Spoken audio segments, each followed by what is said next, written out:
Well, actually, Brian's covered this way. This is actually my better side. Brian's covered off one of the matters I was going to discuss tonight, which is the general trajectory of ratings and scores.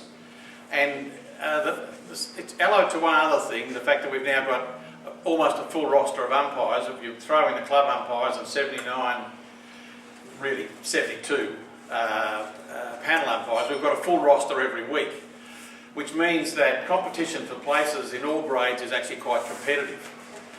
And you'll see one of the results of that in this round, where we've got the double header T20s in the third and fourth 11. So we've got a dozen or so umpires that won't get a gig this week. And I'm just making the point that we're looking more closely at just how the scores are going, and it's not as though people are going to be changed on their grade. Brian and I have had this discussion on the basis of a single score, but we're just looking at the way things are going, and the standard has risen. Certainly the reception by the captains has improved, and it's a competitive field. I made a note in last week's round report about the stumps. I had a couple of calls from umpires about the stumps. This is such a non-issue, boys. If the stumps are out there, leave them there. If they're not out there, take them out when you go out with your mate. End of story.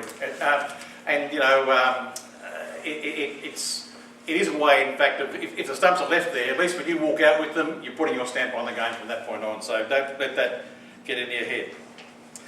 I know I bang on about this, but I do need your availability as soon as you know that there's a change. And this is not aimed at anyone in the room tonight. It's not Brendan, I promise you. But I look at the availability at about the close of play on Sunday afternoon, or a bit before that. That's when I take the reports, and that's when I do the initial cut of the appointment. So if you're going to change after that, no problem. I don't care if you change on Saturday morning, but just make sure you talk to me about it, that's all. Because otherwise I'll appoint you to a game and then you'll have to be de-appointed. And I'll be disappointed. On Saturday, this weekend, as you know, if you're in the thirds and fourths, you've got 2 games to umpire.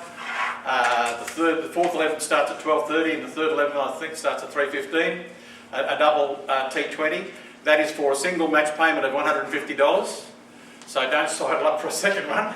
But you do get $150 for the full afternoon, and if you think about it, it's 80 overs. And there's a blend of club and panel umpires doing those games. On quite a few occasions this year, we've had umpires available for one day out of the 2.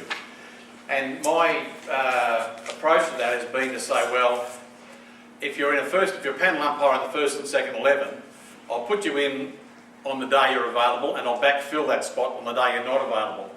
But this causes problems in other areas. I don't need to go into why, but it does cause problems. Some clubs don't like the idea of it either. And so, effective from now, if you're available one day out of a 2-day game, I'm going to make the appointment of somebody else to that game for the full game, and even if you're a first 11 umpire, you might find yourself in the thirds the next week. I know no one really minds that, but up till now Brian and I have been trying to keep the first, second 11 umpires in their grades, but it does cause a bit of a wash off in some other areas, so we're going to change that effective now. The Craig appointments, I'm going to be doing those tomorrow. So if, as I said in the newsletter that went out this afternoon, if you've got a change to your Craig availability, get it in tonight, because I'm going to try and lock it up tomorrow. I mean, if it changes anyway, give me a ring if you want. If you all of a sudden become available, I'll try and get a game for you. But I'm going to get started on those tomorrow. And I should have them in your hands by the end of the weekend, at least for the first 4 days, so Tuesday, Wednesday, Thursday and Sunday. How many umpires do you need? 20. The roster is actually almost full. Good. So it's been tremendous support from the umpires for this. I really thank you for it. Last year we were really scratching on a couple of days. This year, I know a number of umpires have said I'll go through the whole 7 days, and if we did that, we'd be oversubscribed on every single day, which that's very, very helpful. And I've got the it's just flaky pointed out. I've got the Craig.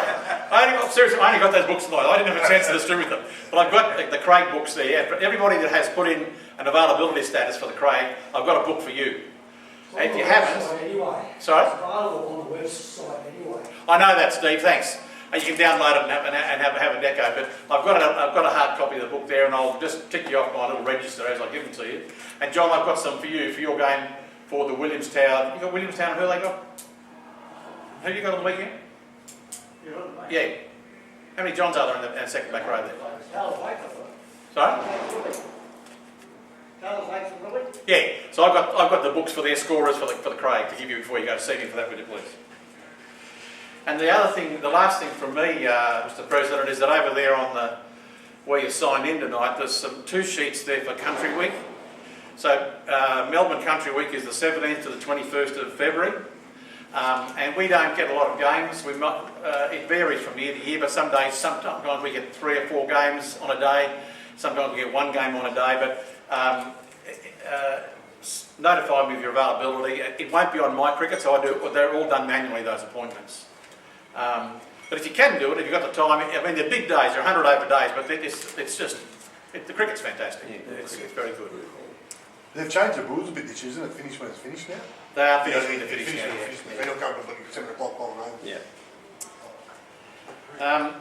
And look, I haven't got a Christmas card to put up on the screen, but I'd just like to say, I just would say this though, I hope you have a very safe and happy Christmas with your family. Cheers.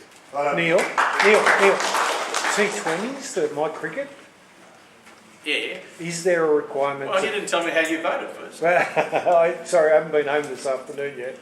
You didn't read my email? No, I haven't read it yet, no. So look, in the Twilight T20s, you must file a match report. The rules are pretty clear, Rule 18.3 I think it is. So you've got to complete a match report. Okay. So that was Mick's question of the day. He said, I won't tell you what I think until you tell me. But you've got to complete file a match report online. You don't do votes? Adam Smiley. No votes. No, I don't know. Yep. Right. All right. Match report, is that paper or? Sorry? Doing a match report for Craig games, is that done on paper or? Well, I'm absolutely bloody flummoxed tonight because Flacky's talking about getting him into Ken, but it's online. You're online. It's online. I mean, the games are online. The only way you can do it is online. But I don't know whether I misheard him there, Mr. No, President. he said we're going I think we need to have a definite way of doing things. No, but we are an online reporting organisation, right? We don't have paperwork. Exactly once the votes emailed to you. That's a different matter. Yeah, the vote's open. Yeah. And anyway, in the appointments, I'll restate that, Ray, when the appointments come out. And that was interesting because some umpires were still using manual for match reports, were they? Yes, and look, I know I had a bit of a harp about it in the note last week. No paper recording, none. Don't do it. If you're stuck with it and you can't get it in, ring me. I'll put the match report in for you. Don't say, oh, I'll just post off to Ken Hilton because, you know, Ken's a lovely man, but he doesn't like getting those things. When he doesn't like them, well, either Brian or I have got to suffer normally. Thanks for your hate, mate. Neil, what do I do with all the reply paid envelopes to Darryl Field? Well, Get back to Darryl. I don't think, are they? I don't think the reply paid. You've got to put a stamp on those. Was it posted on box 5125 or something, Cheltenham East or whatever? Yeah, whatever. Yeah, but Yeah. All right. Mr. President, Any further questions of Neil on any appointments matters or any and so forth? right.